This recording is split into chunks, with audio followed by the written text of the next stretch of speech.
Всех этих молодых ребят сегодня родители провожают во взрослую жизнь. Их ждут долгие 5 лет учебы в российских военных вузах. Сегодня каждый из них уже точно определился, с чем будет связывать свою жизнь. Военно-морские и медицинские академии, а также академии связи по всей России уже ждут своих курсантов. Министр обороны Абхазии Мираб Кишмария пожелал им успехов. Он отметил, что за учебой и дисциплиной каждого из курсантов они будут тщательно следить.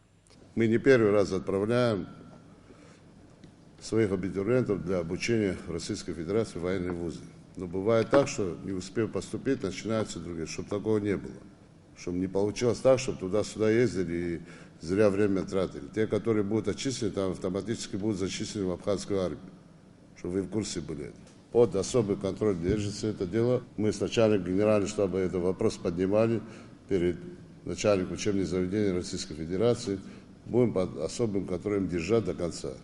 Среди тех, кто в этом году поступил в военные вузы, есть и девушки. Кассандра Папаскир поступила в медицинскую военную академию. Говорит, мечтала об этом еще в школе. Вступительные экзамены уже позади. Впереди ее ждет интересная учеба. А Денис Табуридзе уже курсант Санкт-Петербургской академии военной связи. Поступать в военную академию решил благодаря брату. Говорит, пример взял именно с него. Мой брат поступал 5 лет назад на военное, и почему-то за эти все 5 лет каждый раз домой приезжал военный. Тогда я был ребенком, и что-то вот так в голове сложилось, что лучше поступать на военное, чем на гражданское. Связь для меня, кажется, хорошая профессия. Из всех других мне почему-то понравилось больше это.